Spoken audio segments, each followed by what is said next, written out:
Nuevamente, muy buenas tardes a todos, hermanos, y bienvenidos los que nos visitan.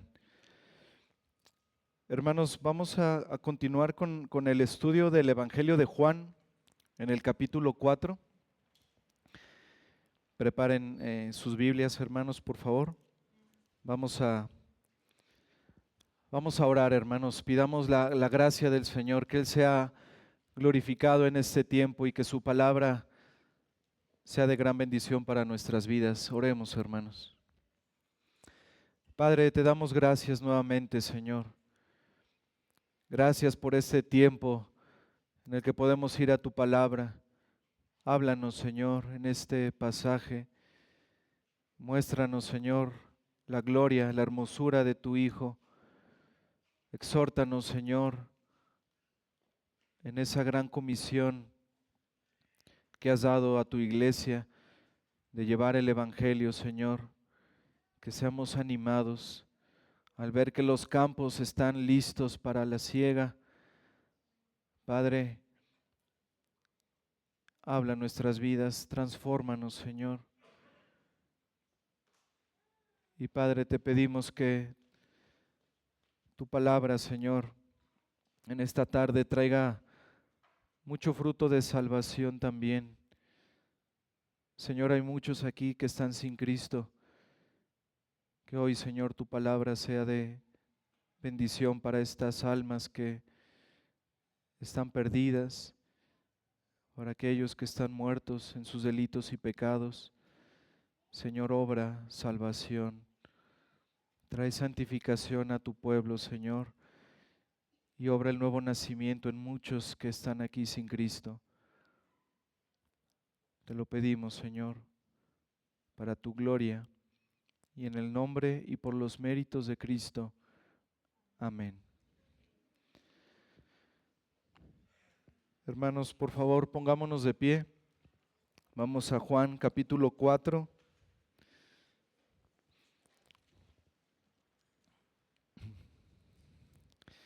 Y vamos a leer, hermanos, desde el versículo 27 hasta el versículo 42. Leamos, Juan capítulo 4, versículo 27. En esto vinieron sus discípulos y se maravillaron de que hablaba con una mujer. Sin embargo, ninguno dijo, ¿qué preguntas o qué hablas con ella? Entonces la mujer dejó su cántaro y se fue a la ciudad y dijo a los hombres, venid, ved a un hombre que me ha dicho todo cuanto he hecho. ¿No será este el Cristo? Entonces salieron de la ciudad y vinieron a él. Entretanto, los discípulos le rogaban diciendo, Rabí, come. Él les dijo, yo tengo una comida que comer que vosotros no sabéis. Entonces los discípulos decían unos a otros, ¿le habrá traído alguien de comer? Jesús les dijo, mi comida es que haga la voluntad del que me envió y que acabe su obra. ¿No decís vosotros, aún faltan 4 meses para que llegue la siega? He aquí os digo, alzad vuestros ojos y mirad los campos, porque ya están blancos para la siega. Y el que siega recibe salario y recoge fruto para vida eterna, para que el que siembra goce juntamente con el que siega.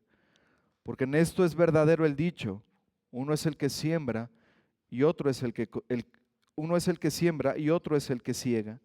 Yo os he enviado a segar lo que vosotros no labrasteis. Otros labraron y vosotros habéis entrado en sus labores. Y muchos de los samaritanos de aquella ciudad creyeron en él por la palabra de la mujer que daba testimonio diciendo, me dijo todo lo que he hecho. Entonces vinieron los samaritanos a él y le rogaron que se quedase con ellos, y se quedó allí 2 días. Y creyeron muchos más por la palabra de él, y decían a la mujer, ya no creemos solamente por tu dicho, porque nosotros mismos hemos oído y sabemos que verdaderamente este es el Salvador del mundo, el Cristo. Amén. Pueden tomar su lugar, hermanos, por favor.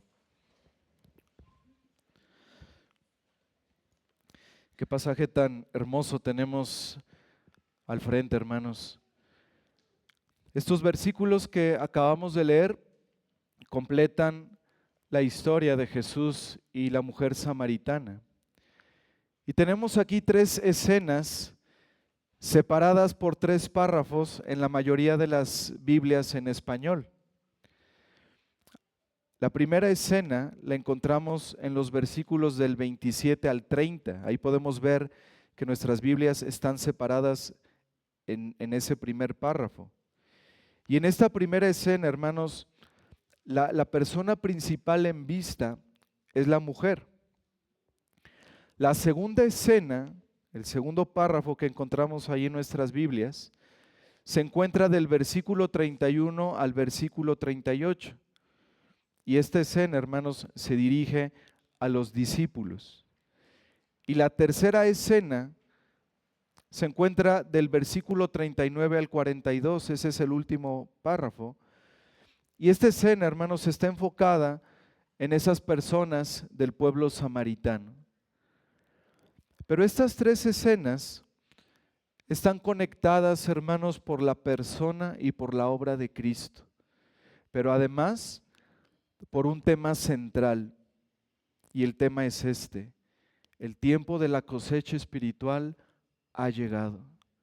La cosecha espiritual está lista. El Padre envió a su Hijo al mundo para buscar y salvar a los perdidos. Y con la llegada del Señor Jesucristo ha llegado el momento de cosechar almas de todo el mundo para vida eterna.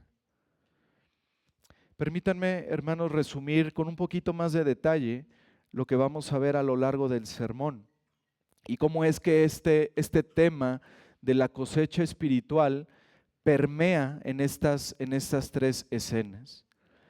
En la primera escena, hermanos, vamos a ver que la mujer ha encontrado al Mesías, al Cristo.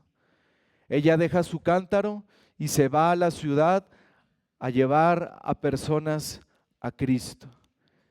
¿Qué es lo que está haciendo la mujer, hermanos? Está sembrando con el Evangelio, está sembrando con el testimonio de Cristo. Y esto nos muestra, hermanos, que ha llegado el tiempo de la cosecha espiritual. En la segunda escena, Cristo enseña a sus discípulos sobre la siembra y la siega, la siembra y la cosecha.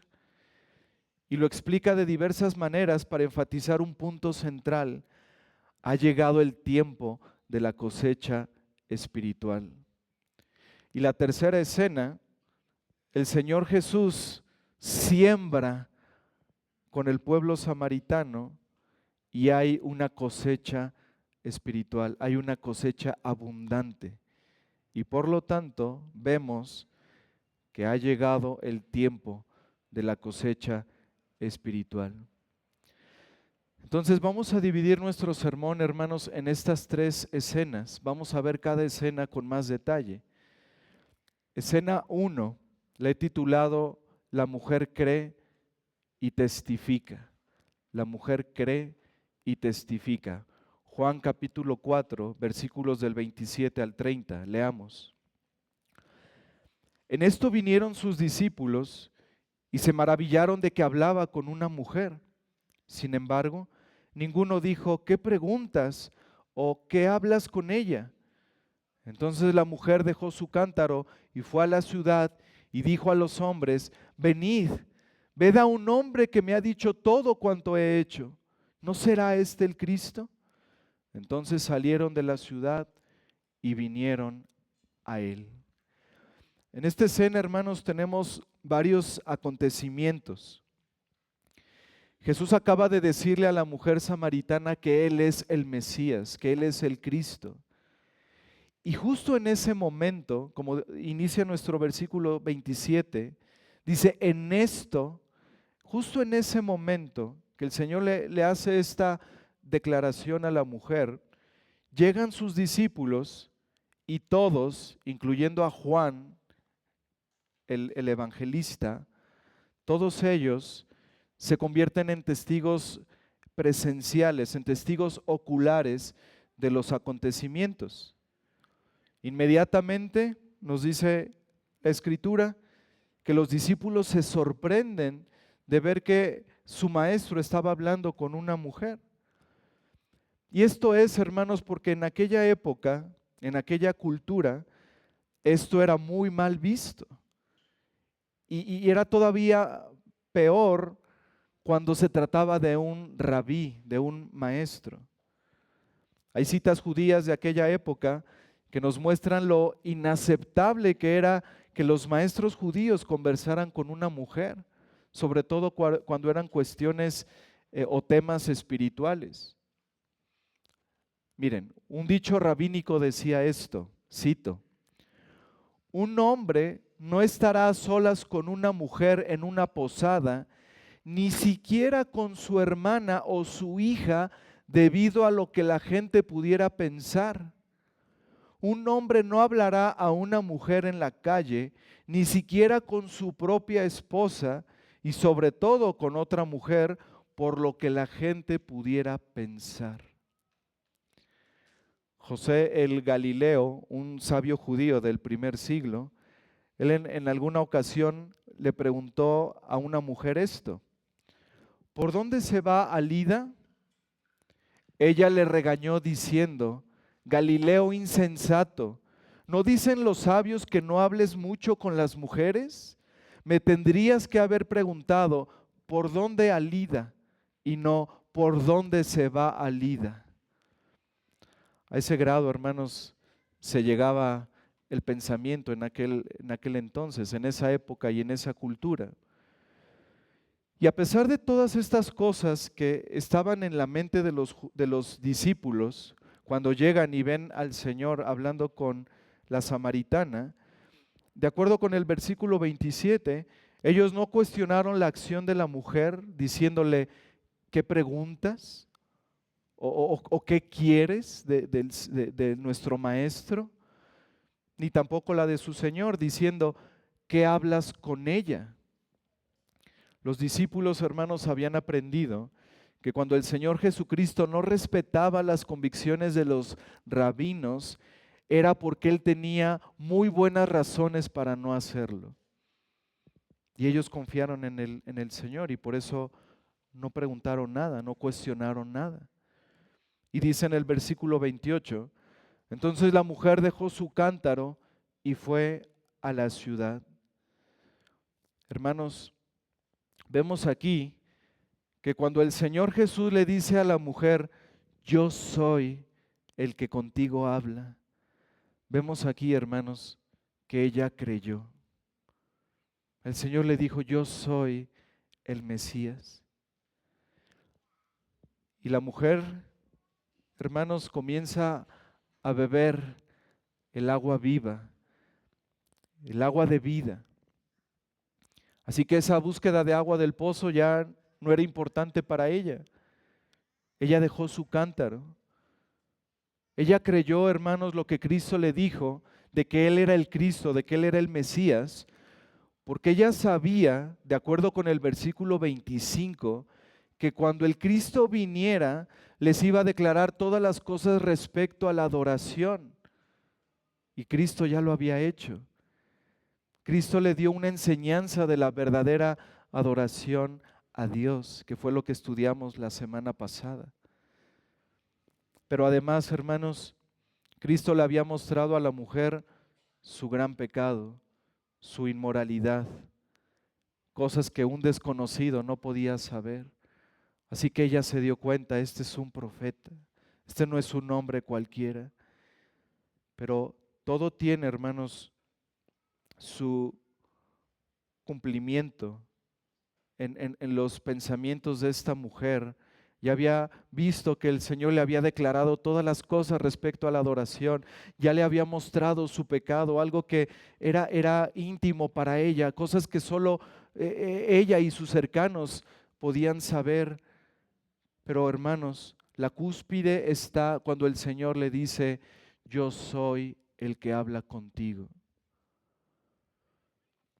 Así que la mujer cree, deja su cántaro y naturalmente fue a hablarles a otros de Cristo. Y en este actuar de la mujer, hermanos, vemos al menos tres marcas de una verdadera conversión. Primero, demuestra arrepentimiento. Esta mujer reconoce su pecado. Ella dice, sí, esto es mío. Esto que me dijo el Señor es verdad. Yo hice eso. Yo soy culpable. Ella asume su pecado. Y esto es una verdadera marca de alguien que ha nacido de nuevo. Es una marca de un verdadero creyente. Alguien que ha entendido su pecado, no le da vueltas, no lo trata de minimizar, no lo trata de justificar. La mujer no tiene reparo en decirles, un hombre me ha dicho todo cuanto he hecho. Y por supuesto la gente cercana a ella sabía a qué se refería. La gente cercana conocía de su inmoralidad. La segunda marca de que ella se ha convertido genuinamente es que hace una confesión pública de su fe. Ella acababa de nacer de nuevo, hermanos. Y lo que vemos aquí al ir con otros es como ese primer llanto infantil de la vida. Más tarde, definitivamente ella iba a crecer en comprensión, pero vemos aquí que ya está reconociendo públicamente a Cristo ante los hombres. Más adelante en el versículo 39, otros creen en Cristo, dice, debido a su testimonio. Y vemos aquí una diferencia con respecto a Nicodemo. De Nicodemo no vemos en la Escritura, no se nos dice que él haya testificado públicamente de Cristo en esa conversación que tuvo con él. Es muy probable que Nicodemo haya sido salvo tiempo después. Pero esta mujer, hermanos, por la obra vivificante del Espíritu Santo, se arrepiente y cree en su primera conversación con Jesús. En su primer encuentro con el Evangelio, esta mujer cree y se arrepiente de sus pecados.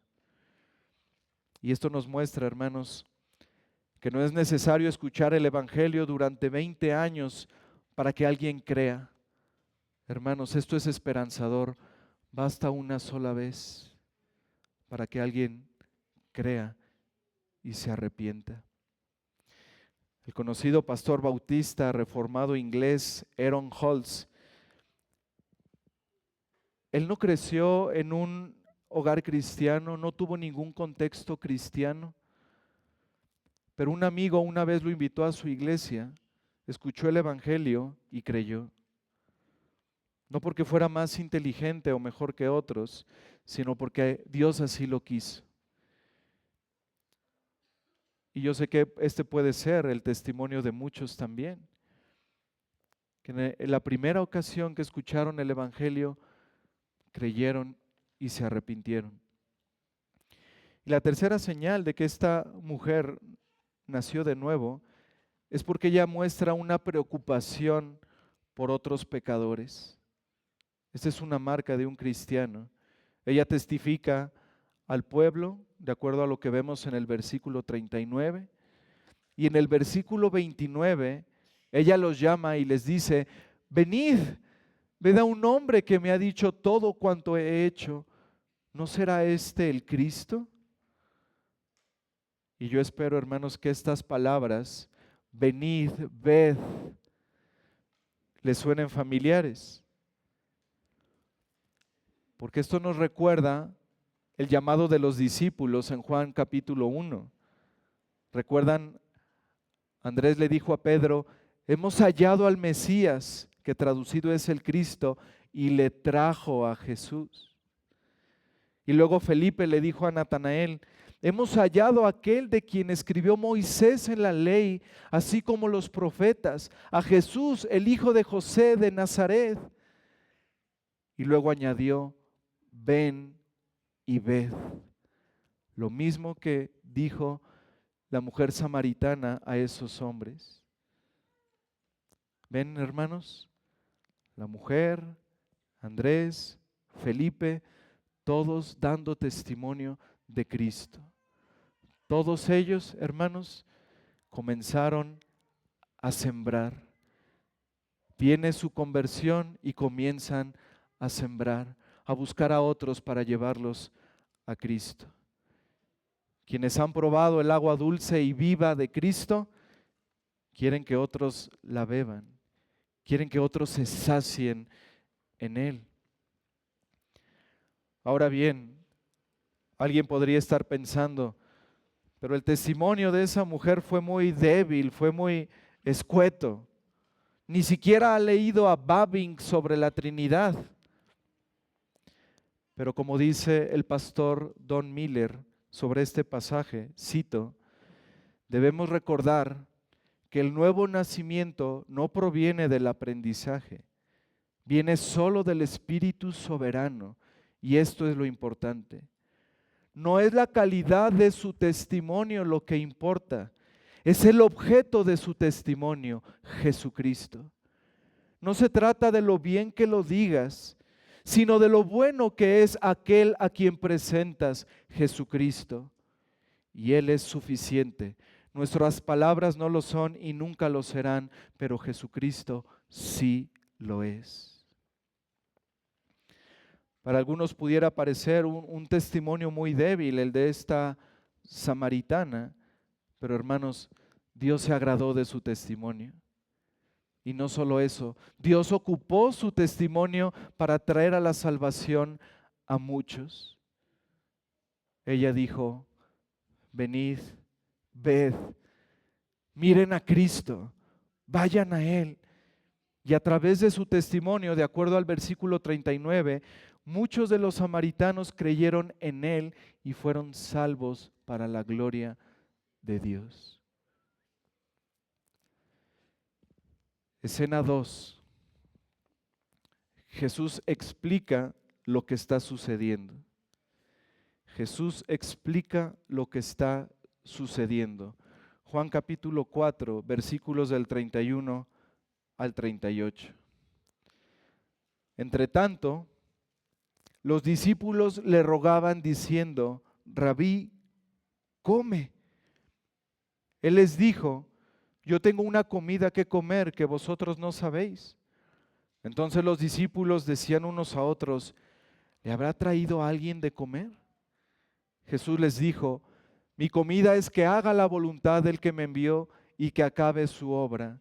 ¿No decís vosotros, aún faltan 4 meses para que llegue la siega? He aquí os digo, alzad vuestros ojos y mirad los campos, porque ya están blancos para la siega. Y el que siega recibe salario y recoge fruto para vida eterna, para que el que siembra goce juntamente con el que siega. Porque en esto es verdadero el dicho, uno es el que siembra y otro es el que siega. Yo os he enviado a segar lo que vosotros no labrasteis, otros labraron y vosotros habéis entrado en sus labores. La primera escena entonces, como acabamos de ver, la mujer cree y testifica. Y aquí el Señor Jesucristo está explicando esto a sus discípulos.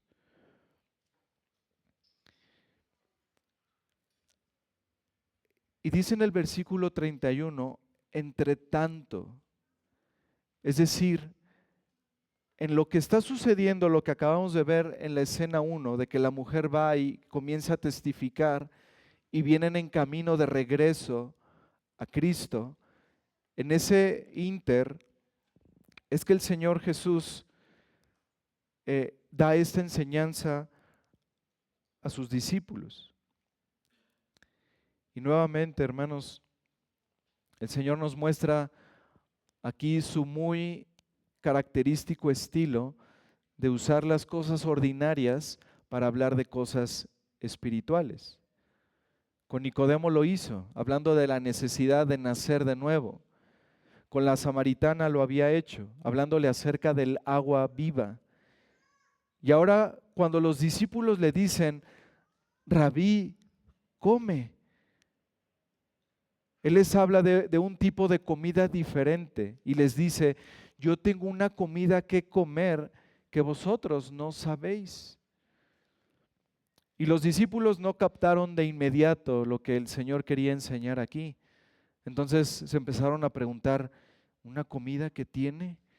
¿Será que alguien le ha traído de comer? Pero con esta respuesta, hermanos, el Señor Jesucristo quería dejarles claro algo, que su vida, su propósito,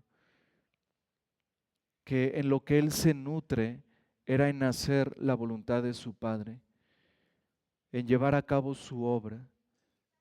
Este era el alimento de Cristo, esta era su necesidad apremiante.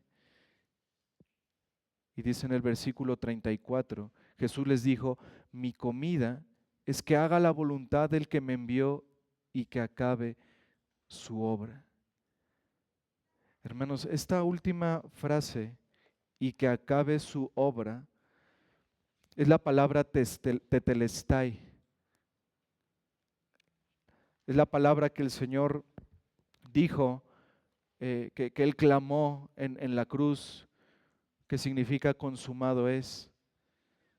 Esta palabra griega, hermanos, era una palabra que se utilizaba cuando una deuda era cancelada. Era ese sello que se ponía cuando una deuda estaba completamente pagada. Consumado es, telestai. Ya no hay más deuda, ya todo está pagado. Y el Señor dice, mi comida es que haga la voluntad del que me envió hasta que yo termine mi obra, hasta que vaya a esa cruz y derrame mi sangre por ese pueblo que Dios me dio. Y cuando Él dice esto, hermanos, mi comida es que haga la voluntad del que me envió, seguramente tenía en mente Deuteronomio 8:3. No solo de pan vivirá el hombre, mas de todo lo que sale de la boca de Jehová vivirá el hombre. Y creo que es así, hermanos, porque Él también citó Deuteronomio 8:3 en el desierto, cuando fue tentado por Satanás. Cristo, hermanos, tenía una tarea: hacer la voluntad de Dios. Y esto lo comentó en diversas ocasiones con sus discípulos. En Juan 6:38 dice, porque he descendido del cielo no para hacer mi voluntad, sino la voluntad del que me envió. En Juan 8:29 dijo, porque el que me envió conmigo está, no me ha dejado solo el Padre, porque yo hago siempre lo que le agrada. Esa era su comida, ese era su sustento, hacer la voluntad del Padre y completar su tarea. Y cuando hablamos de la voluntad del Padre, hermanos, podemos hablar de manera particular de su labor de salvar a su pueblo. Y dentro de ese pueblo, hermanos, estaba la mujer samaritana y el grupo de samaritanos que más adelante iban a creer en Él. Y esto es evidente, hermanos, en los versículos del 35 al 38. Leamos Juan 4, del 35 al 38. ¿No decís vosotros, aún faltan 4 meses para que llegue la siega? He aquí os digo, alzad vuestros ojos y mirad los campos, porque ya están blancos para la siega. Y el que recibe salario y recoge fruto para vida eterna, para que el que siembra goce juntamente con el que siega. Porque no esto es verdadero el dicho, uno es el que siembra y otro es el que siega. Yo os he enviado a segar lo que vosotros no labrasteis, otros labraron y vosotros habéis entrado en sus labores. El contexto nos dice, hermanos, aquí que la voluntad del Padre para Cristo era cosechar hombres para vida eterna. Y este es el punto, hermanos, del Señor Jesús. El Padre envió a su Hijo en una misión: salvar a la gente de sus pecados, rescatarlos de su culpa, rescatarlos de la maldición. ¿Y cómo se logra esto, hermanos?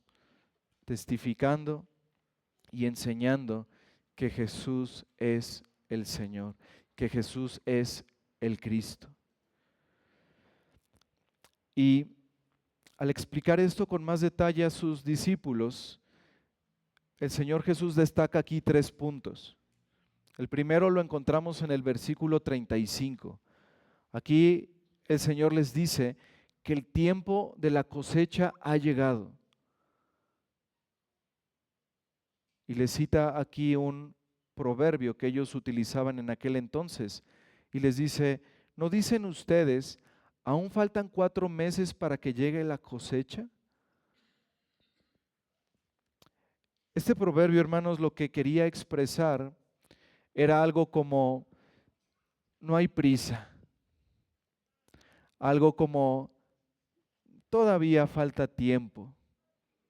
O como nosotros, un dicho que usamos nosotros, Roma no fue construida en un solo día, ¿no?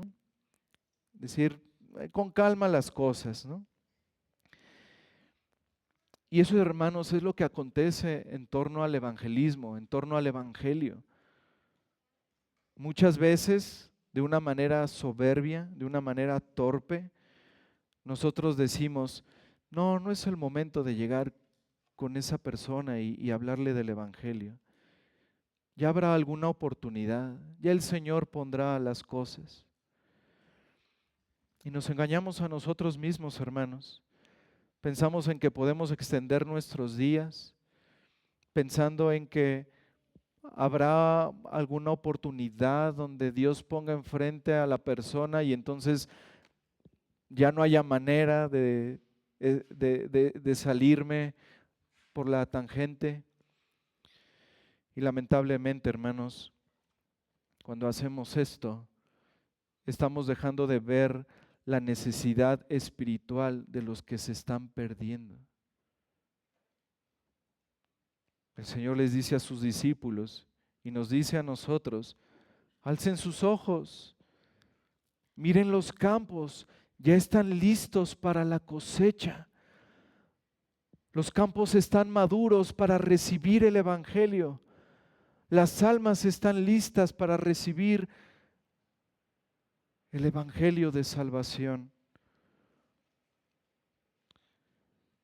Cuando el trigo se madura y está listo para la cosecha, la cubierta de la semilla se alza sobre el grano y ese grano se pone blanco. Y esto es más evidente cuando vemos un campo y el sol está sobre el campo y podemos ver que todo se ve completamente blanco. Con esto que el Señor les dice a los discípulos, está diciendo que el campo ya está listo para la cosecha. Así como un agricultor ve y mira el campo y ve que el trigo está todo blanco y se ve así todo blanco hasta el fondo y sabe que ya es momento de cosechar, de trillar.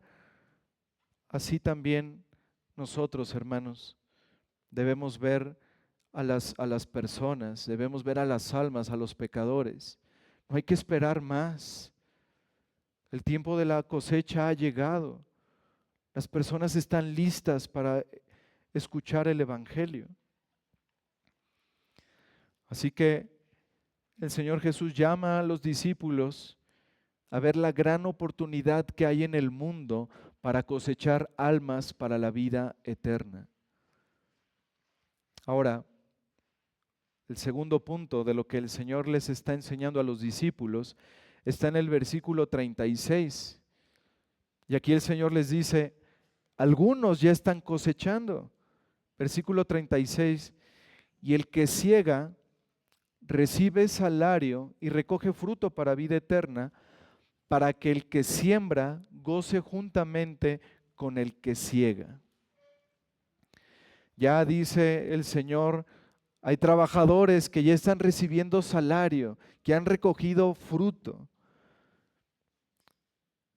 Y uno de ellos era la mujer samaritana. Ella ya había sembrado y estaba cosechando con aquellos de su ciudad. Ella y otros estaban llevando a personas a Cristo para vida eterna, para que lo que otros sembraron, ellos pudieran cosechar ahora, como Él dice, y para que se encuentren juntos y lo hagan con gran gozo. Hermanos, esto es el cumplimiento de una profecía que encontramos en Amós capítulo 9, versículo 13. Acompáñenme ahí, por favor, hermanos. Amós capítulo 9,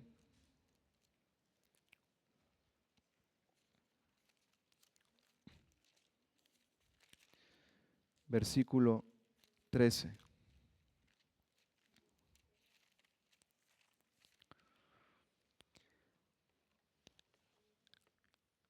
He aquí vienen días, dice Jehová, en el que ara alcanzará al segador y el pisador de las uvas al que lleve la simiente, y los montes destilarán mosto y todos los collados se derretirán. En otras palabras, vendrá el día donde el sembrador y el cosechador trabajen al mismo tiempo.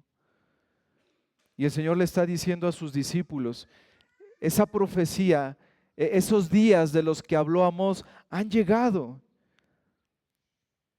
Y hay tanto fruto que mientras unos están sembrando, al mismo tiempo otros están cosechando.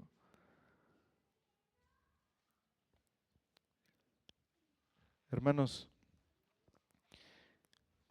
cuando se predica desde este púlpito, eso puede estar pasando. Se está sembrando con el evangelio, pero al mismo tiempo se está cosechando. El Señor está salvando almas. Y ahí se cumple esa profecía de Amós, donde se encuentran, donde hay gran gozo, porque está trabajando el sembrador y el cosechador al mismo tiempo. Y el tercer punto de Jesús sobre esto, hermanos, se encuentra en los versículos 37 y 38. El Señor dice, algunos cosecharán lo que otros sembraron. Versículos 37 y 38. Dice, porque en esto es verdadero el dicho, uno es el que siembra y otro es el que ciega. Yo os he enviado a cegar lo que vosotros no labrasteis, otros labraron y vosotros habéis entrado en sus labores. Es cierto que a veces, como pasó a la mujer samaritana, se siembra y se cosecha al mismo tiempo. En otras ocasiones puede pasar que un hombre siembra y nunca vea la cosecha en ningún momento de su vida. Pero lo que el Señor aquí está enseñando, hermanos, es que todos somos obreros, que todos somos colaboradores en su reino, en el mismo reino. Algunos sembraremos más, otros cosecharemos más, pero todos, hermanos, todos somos colaboradores. Todos somos llamados a esto. Todos somos llamados a sembrar. Algunos cosecharán, algunos otros quizá no, pero otros podrán cosechar lo que uno sembró. Jesús nos enseña aquí, hermanos, a no preocuparnos por si nuestro evangelismo da un fruto inmediato o no. Simplemente, hermanos, debemos trabajar fielmente sembrando el evangelio y luego, si es la voluntad de Dios, regocijarnos si hay cosecha. Pero si estamos sembrando en alguien que el Señor conoce desde el principio para salvación, podemos estar seguros que va a haber cosecha.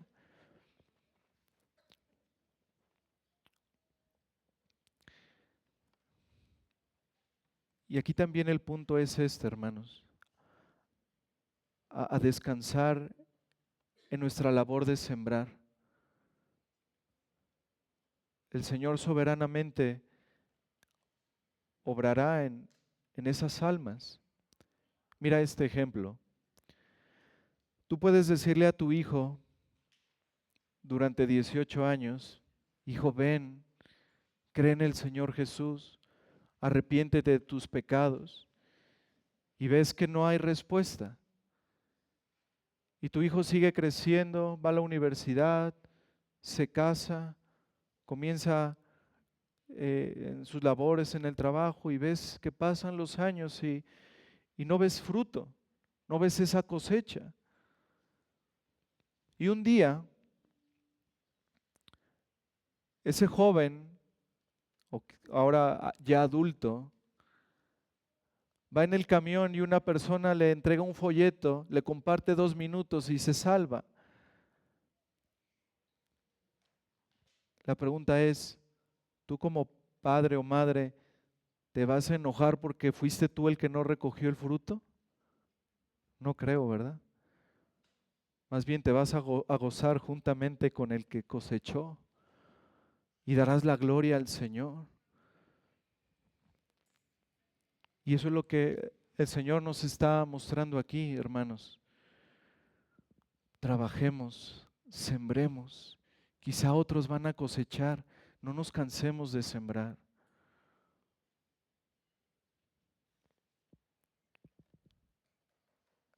Y en el caso de los discípulos, dice aquí que les dice el Señor que ellos van a cosechar lo que no sembraron.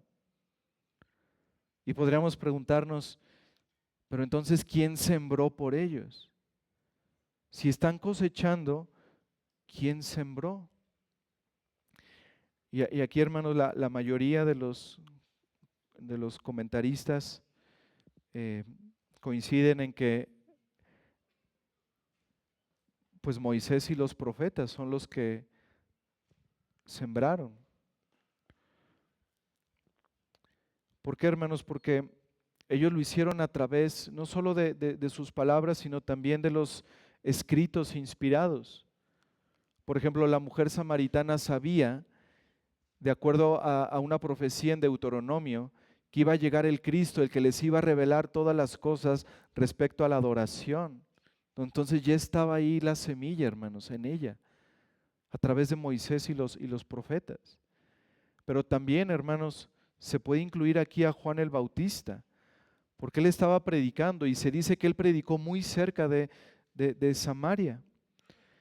Pero en última instancia, hermanos, fue Dios a través de sus siervos quien sembró esa semilla del Evangelio.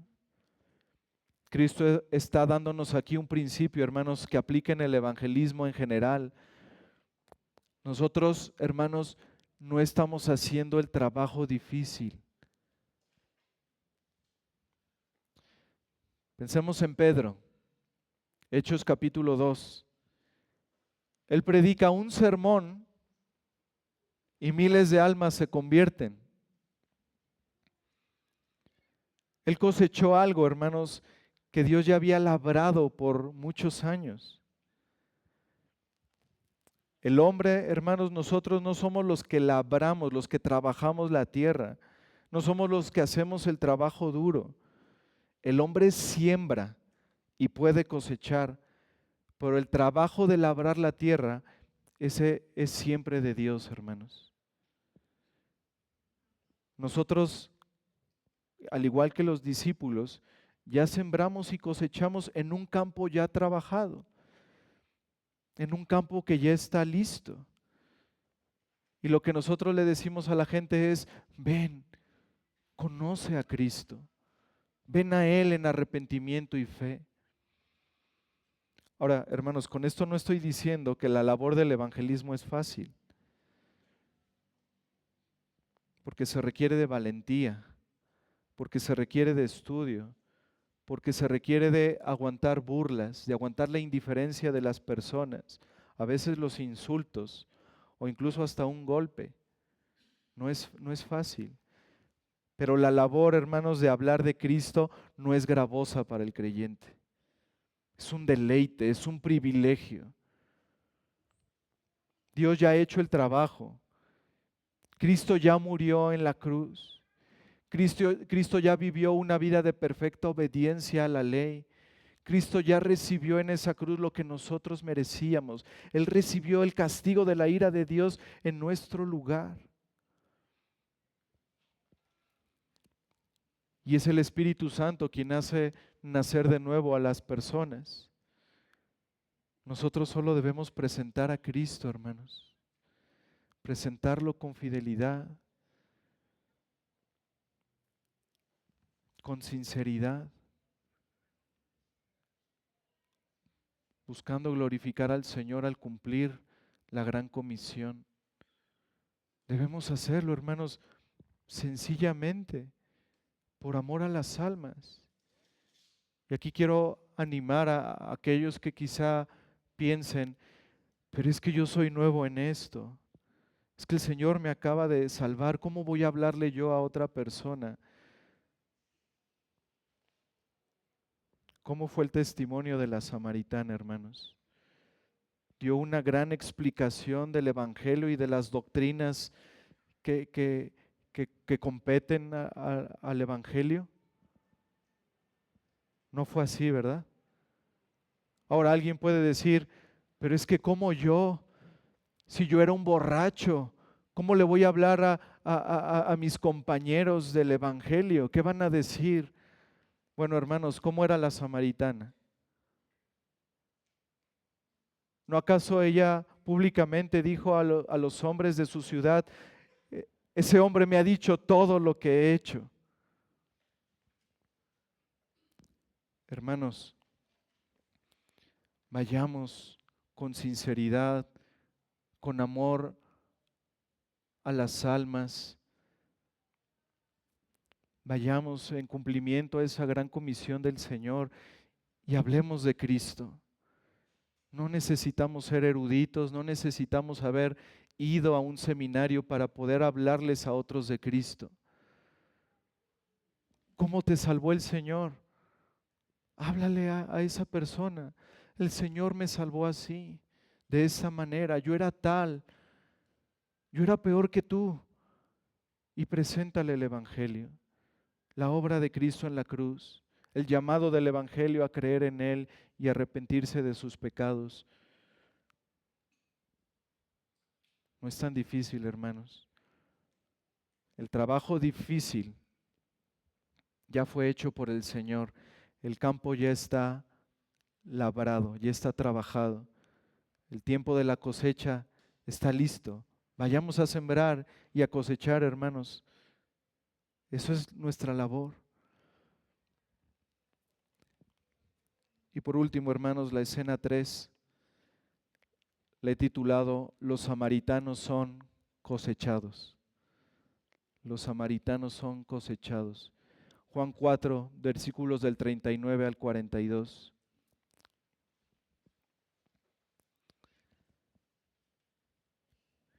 Y muchos de los samaritanos de aquella ciudad creyeron en él por la palabra de la mujer, que daba testimonio diciendo, me dijo todo lo que he hecho.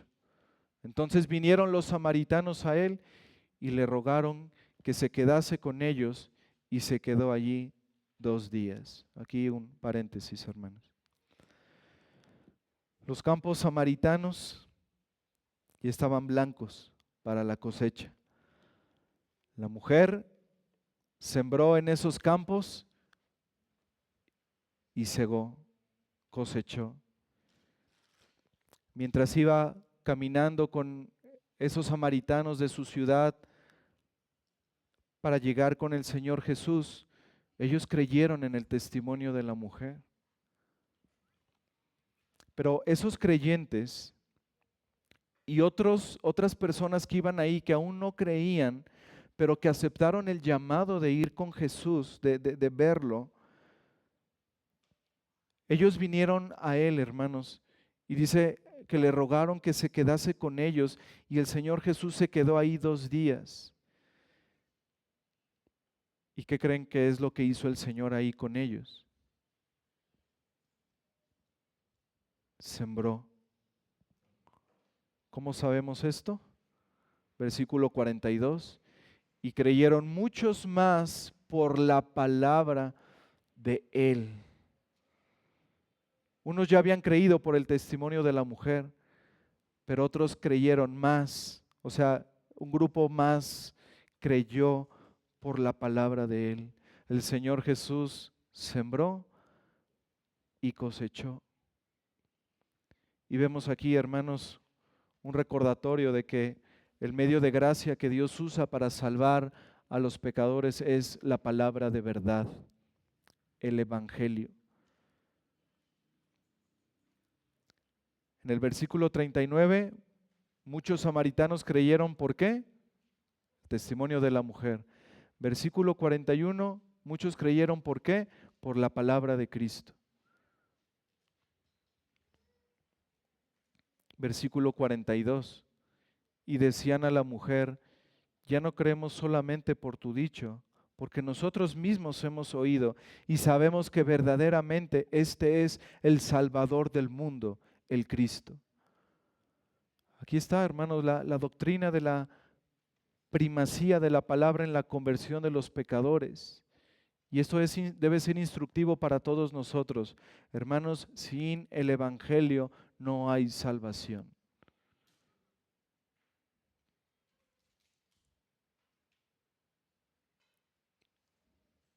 Sí, puedo platicar de cómo el Señor me salvó, de mi testimonio, pero eso no es lo que el Señor ha dicho de que eso va a ser lo que va a salvar a las personas. Es bueno compartirlo, es edificante, pero siempre, hermanos, debe estar el Evangelio. El apóstol Pablo a los romanos escribió esto, Romanos 10 del 14 al 17, yo se los leo.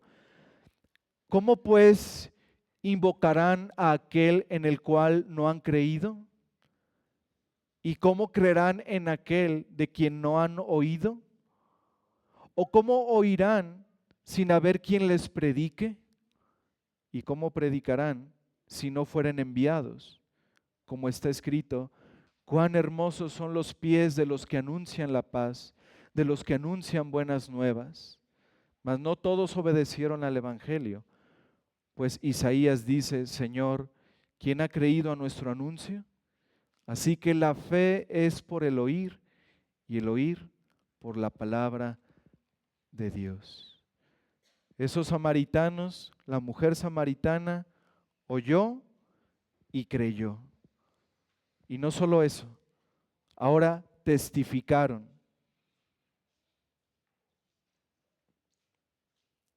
Este grupo, hermanos, que escuchó al Señor durante 2 días, ahora testifica y sabemos que verdaderamente este es el Salvador del mundo, el Cristo. ¿Cómo aprendieron esto, hermanos? Esa frase, el Salvador del mundo, solo se encuentra 2 veces en la Escritura, en el Evangelio de Juan. ¿Cómo es que ellos pudieron entender esto? Una frase muy inusual. ¿Cómo llegaron a saber esto los samaritanos? Sin duda, hermanos, por la enseñanza de Jesús. Recuerden, hermanos, ese era su alimento, hacer la voluntad del Padre, traer a su pueblo elegido a la salvación. Esta era la voluntad del Padre. Y quiero terminar, hermanos, con 2 breves aplicaciones. ¿Cómo aplicamos este pasaje, este texto a nuestras vidas? En primer lugar, hermanos, sigamos confiando en el Señor respecto a los que amamos, respecto a nuestros familiares que están sin Cristo. Sigamos confiando en el Señor, hermanos. Esa mujer salió de su casa y horas después regresó transformada por el poder de Dios. Sus familiares la vieron salir con su cántaro y horas después regresó ella humillada y transformada por el poder de Dios. Pensemos en los que estaban ahí, en la ciudad, en sus trabajos, en sus casas. Llega la mujer, les testifica, van a Cristo y se convierten. Hermanos, todo esto pasó en un solo día. El Señor es poderoso y misericordioso para salvar. Mañana nuestros hijos pueden escuchar el Evangelio y ser salvos. Pero sigamos, hermanos, sembrando, sigamos sembrando. Quizá cosechemos, quizá podamos ver nosotros, quizá otros sean los que cosechen, pero somos llamados a trabajar, a sembrar. Sembremos en nuestros familiares y descansemos en el Señor. Número 2, hermanos, preguntémonos y respondamos con sinceridad. ¿Cómo estamos en nuestra vida cristiana? ¿Estamos adormecidos? ¿Estamos preocupados más por las cosas del mundo que por las cosas espirituales, como la salvación de los nuestros, como nuestra propia santificación? ¿Estamos viviendo como Dios desea que vivamos como creyentes, como hijos de Dios? ¿Has regresado a tus redes como Pedro? ¿Has puesto tus ojos en el mundo como Lot? Es posible, hermanos, que nos estemos enfriando en nuestra vida espiritual. Es posible que estemos descuidando nuestro llamado de extender su reino, de cumplir la gran comisión. Hermanos, que Dios nos ayude a despertar. La cosecha está lista. No hay más que esperar. Que el Señor nos ayude en esto. Cristo nos ha hablado esta mañana y nos muestra que estamos en la misma condición que los discípulos. Entramos a un campo que ya está trabajado, que ya ha sido arado y solamente tenemos que cosechar. El Señor nos pide que entremos a ese campo. Todos estamos llamados a sembrar y cosechar. Y nuevamente, ¿cómo lo hacemos? Como la samaritana, hablando de Cristo, presentando el Evangelio, invitándolos a que conozcan de Él en la Escritura. Dios ya ha labrado la tierra, hermanos. Cristo ya hizo toda labor. Cristo ya hizo todo en nuestro lugar. Así que entremos, hermanos, a ese campo para compartir el Evangelio. Como padres podemos decirles a nuestros hijos, vengan, vamos a Jesús, vengan a Él, vamos a Él en nuestro culto familiar. Otros podrán decir a sus amigos, mira, este es Cristo, este es el que me salvó, ¿quieres conocer más de Él? Toma esta Biblia. Pero sea cual sea, hermanos, nuestra situación en la vida, sembremos, hermanos, para que nosotros u otros puedan cosechar. Sigamos el ejemplo de Cristo. Llevemos esa agua viva al sediento. Llevemos ese verdadero alimento al hambriento. Y querido amigo, que no eres cristiano, que estás sin Cristo, que no te has arrepentido de tus pecados, así como lo hizo esa mujer, como lo hicieron esos samaritanos, yo te invito a que vengas a Cristo y aprendas de Él, que estudies de Él, de su obra, de su carácter, de sus enseñanzas, de sus milagros, que estudies de Él en la Escritura. Estudia su vida, su muerte, su resurrección y pídele a Dios que abra tu corazón para que puedas creer en la buena nueva del perdón de pecados y la vida eterna. Amigos, Él es el único Salvador del mundo. y tú, amigo, lo necesitas urgentemente. Aquí puedes ver a tu alrededor a muchos que estábamos muertos espiritualmente, a muchos que éramos esclavos de nuestros pecados, pero Dios nos dio vida juntamente con Cristo. Por gracia fuimos salvos. Recibimos el perdón de nuestros pecados y la vida eterna, sin hacer nada, sino solo creer en Cristo. Y de la misma forma, tú hoy, amigo, hoy puedes ser perdonado de todos tus pecados, hoy puedes tener la vida eterna si tan solo crees en Cristo, si tan solo te arrepientes de tus pecados. Ve a Él, amigo, que el Señor obre salvación en muchos, que podamos ver mucha cosecha en medio de nosotros, hermanos, para gloria del Señor. Amén. Oremos, hermanos.